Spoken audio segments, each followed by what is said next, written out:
नमस्कार दोस्तों, स्वागत है आपका friends at preparation YouTube channel पर। इस चैनल पर मैं लेके आता हूँ रोजाना आपके लिए एजुकेशनल वीडियो।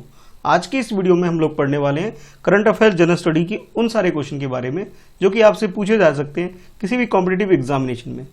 तो इस वीडियो को आप यूटिलाइज करिए, प्रैक्टिस के रूप में चेक करिए कि आपकी प्रिपरेशन का क्या लेवल चल रहा है, और वीडियो के एंड में आप कमेंट करके जरूर बताइए कि आपका स्कोर कितना है। आप अगर किसी भी कॉम्पिटिटिव एग्जाम की तैयारी कर रहे हैं तो आप मेरा टेलीग्राम ग्रुप जरूर ज्वाइन कर लीजिए, जिसका लिंक मैंने डिस्क्रिप्शन में दिया हुआ है। साथ ही साथ अगर आप मुझे फॉलो करना चाहते हैं किसी भी सोशल मीडिया पे, उसका लिंक भी मैंने डिस्क्रिप्शन में दिया हुआ है। ठीक है, तो चलिए फिर स्टार्ट करते हैं क्वेश्चन के साथ। Which of the following institution are the constituent body of the World Bank group. आप लोगों को मालूम ही होगा कि इंटरनेशनल लेवल पर एक बैंक है जिसका नाम है वर्ल्ड बैंक, और ये इंटरनेशनल लेवल पर जितने भी कंट्री हैं सबको फंड रिलेटेड हेल्प प्रोवाइड करता है। तो उसी के बारे में क्वेश्चन आपसे पूछा जा रहा है कि आपको ये बताना है कि ये जो जितने भी लिस्ट किए गए हैं, जैसे फर्स्ट, ये सेकेंड, थर्ड, फोर्थ और ये फिफ्थ, ये फिफ्थ इंटरनेशनल बॉडीज के बारे में आपको गिवन है। आपको ये बताना है ये जो ग्रुप है, ये वर्ल्ड बैंक ग्रुप के अंदर कौन सी इंस्टीट्यूशन या बॉडी एसोसिएटेड है, ये आपको बताना है। कहने का मतलब ये है कि वर्ल्ड बैंक ग्रुप के अंदर कौन कौन से बॉडीज आते हैं, ये आपको आइडेंटिफिकेशन करना है इस लिस्ट के अंदर से। तो आपके पास उसी के अकॉर्डिंग कोड गिवन है। ठीक है, आपको चूज करके बताना है कि करेक्ट आंसर क्या है। ऑप्शन ए के अकॉर्डिंग ये बोला जा रहा है। अच्छा, पहले एक बार ये इन सब बॉडी के बारे में जान लेते हैं। जो फर्स्ट नंबर पे आप देख रहे हैं कि द मल्टीलेटरल गारंटी एजेंसी, जिसे MIGA बोला जाता है, ये फर्स्ट नंबर पे आपको दे रखा है। अगर हम सेकंड नंबर पे बात करें तो सेकंड नंबर पे है आपके पास फाइनेंशियल एक्शन टास्क फोर्स, जिसे FATF भी बोला जाता है। नेक्स्ट है आपके पास IMF यानी कि इंटरनेशनल मॉनेटरी फंड, ये इंस्टीट्यूशन है थर्ड नंबर पे। फोर्थ नंबर पे आपसे बोला जा रहा है इंटरनेशनल डेवलपमेंट एसोसिएशन, शॉर्ट में जिसे IDA भी बोला जाता है। ठीक है, और नेक्स्ट है आपके पास इंटरनेशनल फाइनेंशियल कॉर्पोरेशन, तो यानी IFC। तो ये कुछ इंस्टीट्यूशन आपको दे रखा है। आपको बताना है वर्ल्ड बैंक ग्रुप के अंदर कौन कौन सी बॉडीज आती है, ये आपको आइडेंटिफाई करना है। ऑप्शन ए के अकॉर्डिंग बोला जा रहा है सेकंड एंड थर्ड जो है वो करेक्ट है। ऑप्शन बी के अकॉर्डिंग बोला जा रहा है फर्स्ट एंड फोर्थ, वो करेक्ट है। और ऑप्शन सी में आपसे बोला जा रहा है फर्स्ट, फोर्थ एंड फिफ्थ, ये करेक्ट है। और ऑप्शन डी में आपसे बोला जा रहा है कि ऑल 5 यानी कि 1 2 3 4 5, ये सारे के सारे जो इंस्टीट्यूशन है, बॉडीज है, ये सब के सब वर्ल्ड बैंक ग्रुप के अंदर आते हैं। तो आपके अकॉर्डिंग करेक्ट आंसर क्या है, ये आपको चूज करना है। ठीक है, तो इस क्वेश्चन की अगर करेक्ट आंसर की बात करें तो इसका सी ऑप्शन करेक्ट है, यानी कि फर्स्ट, फोर्थ और फिफ्थ जो है ये इंटरनेशनल बॉडी इससे रिलेटेड है वर्ल्ड बैंक ग्रुप से। बाकी जो आपको सेकंड एंड थर्ड दिया गया था, यानी कि आप बात कर सकते हैं कि सेकंड नंबर पर ये FATF ये, और इसके अलावा IMF, ये दोनों वर्ल्ड बैंक के अंदर नहीं आती। बाकी अगर हम बात करें ये फर्स्ट इसकी, थर्ड इसकी, ठीक है, फर्स्ट, फोर्थ और फिफ्थ, ये जो तीन बॉडीज है, ठीक है, ये हमारी आ जाती है वर्ल्ड बैंक ग्रुप के अंदर। तो इस हिसाब से आप बोल सकते हैं कि करेक्ट आंसर हमारा ऑप्शन सी हो जाता है। ठीक है, अच्छा, अगर हम बात करें कि वर्ल्ड बैंक ग्रुप के अंदर कितनी कंट्रीज आती है, इंटरनेशनल लेवल पर जितनी भी कंट्री है उनमें से 189 कंट्रीज जो है वर्ल्ड बैंक के अंदर अपने आप को एसोसिएट कर रखी है, जोड़ रखा है, और उसके साथ ग्लोबल पार्टनरशिप कर रखा है और काम भी करती है। ठीक है, यानी कि आप ये बोल सकते हो वर्ल्ड बैंक को जो एक्सेस करती है इसके फंड को, वो 189 country all over the world है। अच्छा, इसके बारे अगर आप जानना चाहते हैं फर्दर कौन कौन से ऐसे इंस्टीट्यूशन जो इसके अंदर आती है, वो आप देख सकते हैं। और इसके अलावा अगर आप ये जानना चाहते हैं कि भी इसके अंदर कौन कौन से काम वर्ल्ड बैंक करती है, तो ये आप इस पिक्चर को देख करके, ये जो डायग्राम मैं आपको शो कर रहा हूँ कि वर्ल्ड बैंक का जो मेन काम क्या है, वो आप इसके फंक्शनिंग, यानी कि आप उसको वर्ल्ड बैंक का वर्क क्या है या फिर फंक्शंस इसके क्या क्या है, ये आप यहाँ से देख सकते हैं। कि कई बार क्वेश्चन इसके फंक्शनिंग से भी रिलेटेड पूछे जा सकते हैं। और बाकी ये आप इंस्टीट्यूशन देख सकते हैं जो कि वर्ल्ड बैंक के अंदर आती है। ठीक है, तो इस हिसाब से करेक्ट आंसर हमारा सी हो गया। चलिए देखते हैं नेक्स्ट क्वेश्चन में। नेक्स्ट क्वेश्चन में आपसे पूछा जा रहा है this dynasty ruled the Andhra region in and around the 12th century CE।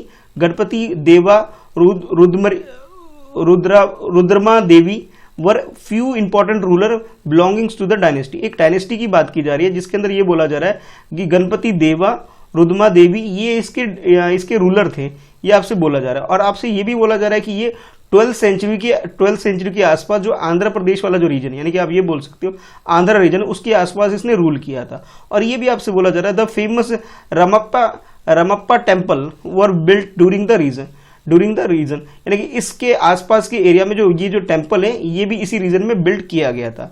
अभी क्या हुआ कि recently Niti Aayog has recognized as water management mission of the Telangana government named after this dynasty, यानी कि जो डायनेस्टी है इसके नाम से एक वाटर मैनेजमेंट सिस्टम था इनका कोई, जो काफी फेमस था। और वो जो वाटर मैनेजमेंट सिस्टम इनके टाइम पे फेमस था, उसी टाइम तेलंगाना गवर्नमेंट ने क्या किया कि रिसेंटली एक वाटर मैनेजमेंट मिशन बनाया और उस मिशन को इस डायनेस्टी को डेडिकेट करने के लिए उसके नाम से रखा गया है।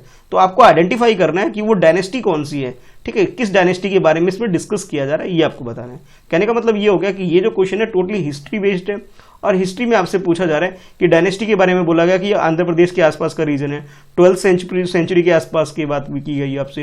रूलर की बात करें तो गणपति देवा और रुद्रमा देवी, ये इसके दो रूरल के बारे में आपसे बात की गई है। और इसके अलावा आपसे एक और हिंट दिया गया है कि रमप्पा टेम्पल जो है ये उस टाइम पे बिल्ड किया गया था, ठीक है। तो अब आपको बताना कि करेक्ट आंसर क्या है। ऑप्शन ए में आपसे बोला जा रहा है विजयनगर साम्राज्य, यानी कि आप बोल सकते हो विजयनगर अंपायर जो है ये आपके लिए ऑप्शन ए में है। ऑप्शन बी में आपसे बोला जा रहा है चालुक्य चोल डायनेस्टी, ठीक है, ये चालुक्य चोल डायनेस्टी के बारे में ऑप्शन बी में आपसे बोला जा रहा है। ऑप्शन सी की बात करें, इसमें बोला जा रहा है काकतीय डायनेस्टी। काकतीय डायनेस्टी जो है उन्होंने ये सब जो फैसिलिटी या जो भी इंफॉर्मेशन आपको जो प्रोवाइड की जा रही है ये काकतीय डायनेस्टी के बारे में प्रोवाइड की जा रही है।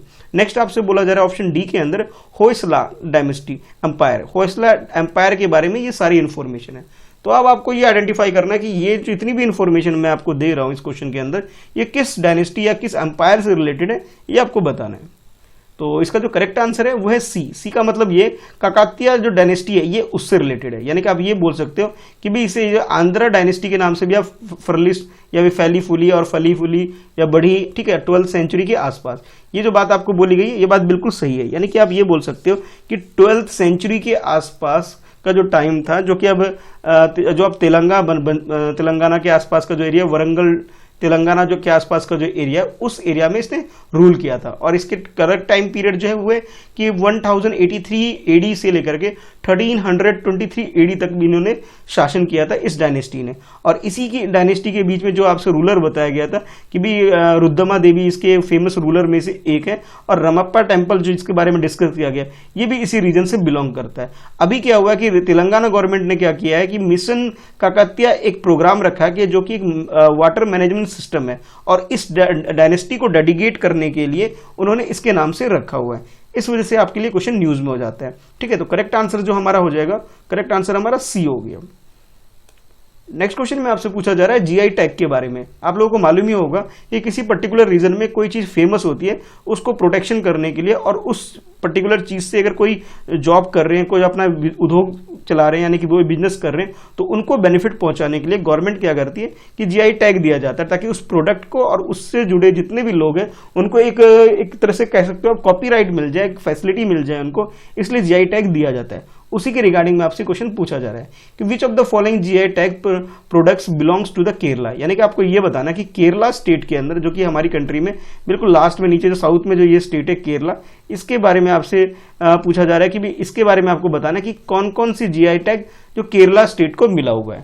तो ये फर्स्ट आपसे बोला जा रहा है चेंदमंगलम साड़ी, सेकंड आपसे बोला जा रहा है नीलांबर टीक, और थर्ड जो आपसे बताया जा रहा है तिरूर बीतल लीफ। तो ये तीन चीजें बताई जा रही है आपको कि भाई इनमें से कौन सी ऐसी जिसे जीआई टैग यानी कि ग्लोबल जो लेवल पर जो ये टैग मिलता है, ठीक है, इंडिकेशन टैग मिलता है, इसके बारे में आपसे पूछा जा रहा है।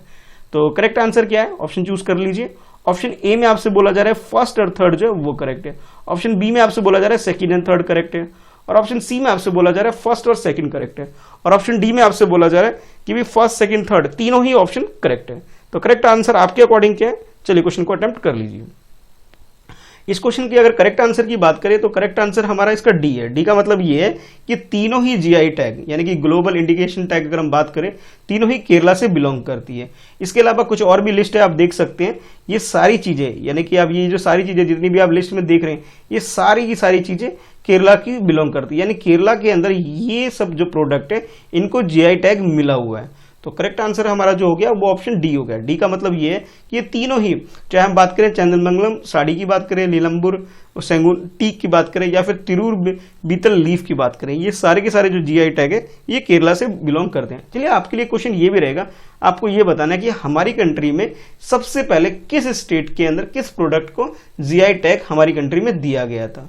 ठीक है, तो जीआई टैग के बारे में ये क्वेश्चन का आंसर जरूर दीजिएगा। ठीक, देखते हैं next question.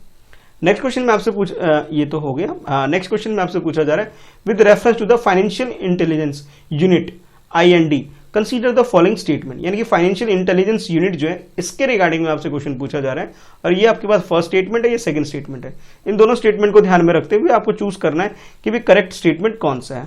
According to statement 1, it is the independent body reporting directly to the economic intelligence council, यानी कि ये एक तरह की इंडिपेंडेंट बॉडी है जो कि इकोनॉमिक इंटेलिजेंस काउंसिल जो हमारी कंट्री के अंदर है उसको ये रिपोर्ट करती है। अच्छा, सेकंड स्टेटमेंट में आपसे बोला जा रहा है it is the nodal agency for receiving, analysing and disseminating information related to the suspect financial transaction. कहने का मतलब ये है कि सेकंड में आपसे ये बोला जा रहा है कि हमारी कंट्री के अंदर जो भी फाइनेंशियल ट्रांजैक्शन होता है जिसमें कोई सस्पेक्ट है, कोई डाउटफुल लगता है, उसके रिलेटेड उस डाटा को रिसीव करना और उसे एनालाइज करने के लिए ये एक तरह से नोडल एजेंसी है जो इसके रिगार्डिंग में काम करती है। यानी कि आप कह सकते हो कोई भी फ्रॉड फाइनेंशियल ट्रांजैक्शन कोई करता है, कोई 2 नंबर का काम करता है, तो वहां पे ये एक्टिव होकर के उसके बीच में इंक्वायरी वगैरह करने का काम करती है। तो 2 स्टेटमेंट हो गए आपके पास, आपको चूज करना है करेक्ट आंसर क्या है। ऑप्शन ए के अकॉर्डिंग फर्स्ट स्टेटमेंट करेक्ट है, ऑप्शन बी के अकॉर्डिंग सेकंड स्टेटमेंट करेक्ट है, ऑप्शन सी में आपसे बोला जा रहा है बोथ फर्स्ट एंड सेकंड दोनों स्टेटमेंट करेक्ट है, और ऑप्शन डी में आपसे बोला जा रहा है neither one nor two, it means दोनों ही स्टेटमेंट गलत है। तो करेक्ट आंसर क्या है, ऑप्शन को चूज कर लीजिए। तो इस क्वेश्चन की अगर करेक्ट आंसर की बात करें तो इसका ऑप्शन सी, यानी कि ये दोनों ही स्टेटमेंट बिल्कुल करेक्ट है। अगर हम बात करिए फाइनेंशियल इंटेलिजेंस यूनिट, ठीक है, जैसे FIUIND अगर हम बात करें, ये एक इंडिपेंडेंट बॉडी है हमारी कंट्री के अंदर जो कि रिपोर्ट करती है इकोनॉमिक इंटेलिजेंस काउंसिल को, और इसके जो हेड होते हैं हमारी कंट्री में जो फाइनेंस मिनिस्टर होते हैं, जो कि अभी निर्मला सीतारमन जी हैं, वो जो भी होते हैं वो उसको लीड करते हैं, हेड करते हैं। यानी कि आप ये बोल सकते हो फर्स्ट स्टेटमेंट जो है बिल्कुल करेक्ट है। अच्छा, सेकंड स्टेटमेंट की बात करें जिसमें आपसे ये बोला गया था कि जो भी फ्रॉड ट्रांजेक्शन है या कोई कुछ भी मतलब ऐसा सस्पेक्ट लगता है किसी भी फाइनेंशियल ट्रांजैक्शन की वजह, तो उसके ऊपर ये उसकी से रिलेटेड इंफॉर्मेशन को रिसीव करना, एनालाइज करना या डिसमिनेटिंग करना उस इंफॉर्मेशन को, यानी कहने का मतलब उस पर जांच पड़ताल करना, उस पर इंक्वायरी बिठाना, और कोई सस्पेक्ट है तो उसको पनिश करने का काम ये इंस्टीट्यूशन करती है। तो आप ये बोल सकते हो ये दोनों ही जो स्टेटमेंट है आपको करेक्ट दे दिए गए। तो करेक्ट आंसर आपका ऑप्शन सी हो जाता है। सी का मतलब है कि भाई फर्स्ट और सेकंड दोनों स्टेटमेंट करेक्ट है। नेक्स्ट क्वेश्चन में आपसे पूछा जा रहा है regarding Indian parliamentary system consider the following statement, यानी कि जो हमारे कंट्री में जो पार्लियामेंट सिस्टम है उसके रिगार्डिंग में क्वेश्चन आपसे पूछा जा रहा है। ये आपके पास फर्स्ट स्टेटमेंट है, ये आपके पास सेकंड स्टेटमेंट है। इन दोनों स्टेटमेंट को ध्यान में रखते हुए आपको चूज करना है कि करेक्ट स्टेटमेंट क्या है। According to statement 1, no confidence motion can be moved in both the house, यानी कि ये बोला जा रहा है कि बोथ द हाउस यानी कि लोकसभा राज्यसभा दोनों सदन की बात की जा रही है, दोनों हाउसेस की बात की जा रही है कि दोनों में नो कॉन्फिडेंस मोशन को कैन बी मूव्ड, इसको मूव किया जा सकता है। यानी कि ये बोला जा रहा है आपसे, यानी कि ये जो नो कॉन्फिडेंस मोशन जो है ये दोनों हाउस में लाया जा सकता है, लोकसभा में भी राज्यसभा के अंदर भी। ठीक है, फर्स्ट स्टेटमेंट में ये बोला जा रहा है। सेकंड स्टेटमेंट की बात करें तो इसमें ये बोला जा रहा है आपसे unlike resolution a motion can be moved only with the approval of the presiding officer of the house, यानी कि रेजोल्यूशन के अनलाइक रेजोल्यूशन, जैसे रेजोल्यूशन होता है उसी तरह इस तरह का जो मोशन होता है उसको मूव किया जा सकता है ओनली, सिर्फ और सिर्फ जब मूव किया जा सकता है जब इसे अप्रूवल मिल जाता है प्रेजाइडिंग ऑफिसर के द्वारा। यानी कि जो भी प्रेजाइडिंग ऑफिसर होता है अगर उसने अप्रूवल दे दिया आपने तब इसे मूव किया जा सकता है इस कंडीशन में। ये दो स्टेटमेंट हो गया आपके पास। अब दो स्टेटमेंट है आपके पास, आपको चूज करना है कि करेक्ट स्टेटमेंट कौन सा है। ऑप्शन ए के अकॉर्डिंग फर्स्ट स्टेटमेंट करेक्ट बताया जा रहा है, ऑप्शन बी के अकॉर्डिंग सेकंड स्टेटमेंट करेक्ट बताया जा रहा है, और ऑप्शन सी में आपसे बोला जा रहा है बोथ 1 and 2 दोनों स्टेटमेंट करेक्ट है, और ऑप्शन डी में आपसे बोला जा रहा है नाइदर 1 nor 2, इट मींस दोनों ही स्टेटमेंट गलत है। तो करेक्ट स्टेटमेंट क्या है, चलिए आप ऑप्शन को चूज कर लीजिए। तो इस क्वेश्चन का जो करेक्ट आंसर की बात करें तो सेकंड स्टेटमेंट जो है वो ओनली वो करेक्ट है। फर्स्ट स्टेटमेंट गलती ये होगी कि अगर हम बात करें नो कॉन्फिडेंस मोशन की, अगर हम बात करें सिर्फ और सिर्फ लोकसभा के अंदर इसे लाया जा सकता है, एक्सप्रेस किया जा सकता है, राज्यसभा में इसका कोई लेना देना नहीं है। ठीक है, तो इस वजह से क्वेश्चन का जो फर्स्ट स्टेटमेंट है ये गलत हो गया। यानी कि आप ये बोल सकते हो हमारी कंट्री के अंदर जो लोकसभा है उसी के अंदर नो कॉन्फिडेंस मोशन को मूव किया जा सकता है। ठीक है, फर्स्ट स्टेटमेंट है। अगर हम बात करें सेकंड स्टेटमेंट, अच्छा ये आपको समझना है, तो ये भाई हमारी कंट्री में रूल 98 है। ठीक है, रूल और प्रोसीजर जो है लोकसभा के उसके अंदर इसे मेंशन है। ठीक है, अच्छा आर्टिकल 75 जो हमारी कॉन्स्टिट्यूशन के अंदर है वो काउंसिल ऑफ मिनिस्टर के बारे में डील करता है, उसके बारे में कलेक्टिव रिस्पॉन्सिबिलिटी हाउस की उनकी होती है। तो ये रूल के बारे में थोड़ा आपको पता होना चाहिए, और आर्टिकल किसमें 75 के अंदर है।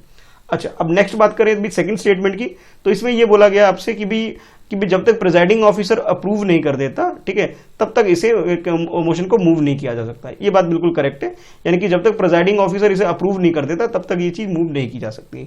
ये बात भी बिल्कुल करेक्ट है, यानी कि आप ये बोल सकते हो कि सेकंड स्टेटमेंट तो हमारा करेक्ट है, फर्स्ट स्टेटमेंट में गलती है। गलती ये कि सिर्फ लोकसभा के अंदर नो कॉन्फिडेंस मोशन को लाया जा सकता है, राज्यसभा में इसका कोई लेना देना नहीं है। उसके रिगार्डिंग में जो फैक्ट है ये फॉल्स है। तो करेक्ट आंसर हमारा ऑप्शन बी हो गया। बाकी आप ये देख सकते हैं कि हमारी कंट्री के अंदर नो कॉन्फिडेंस मोशन जो है कब कब आया था, उसके टाइम पीरियड के बारे में देख सकते हैं।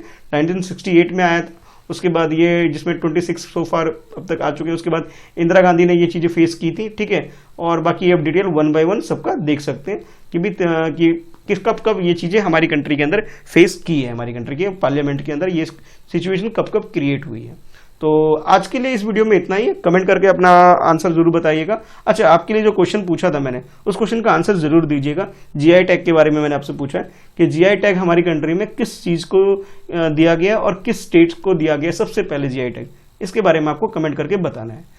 तो आज की इस वीडियो में इतना ही है। वीडियो को लाइक कर लीजिए, अपने दोस्तों में शेयर करिए। अगर आप मुझे सोशल मीडिया में फॉलो करना चाहते हैं, फेसबुक, ट्विटर, टेलीग्राम या फिर मैं कहूँ इंस्टाग्राम, तो आप मुझे फॉलो कर सकते हैं। सबका लिंक मैंने नीचे डिस्क्रिप्शन में दे रखा है, ठीक है। चलिए मिलते हैं नेक्स्ट वीडियो में। आज के लिए इस वीडियो में इतना ही है, ठीक है। चलिए आगे भी और भी वीडियो देखने के लिए चैनल सब्सक्राइब करके बेल आइकन को प्रेस कर दीजिए ताकि आपको नोटिफिकेशन मिलती रहे, ठीक है।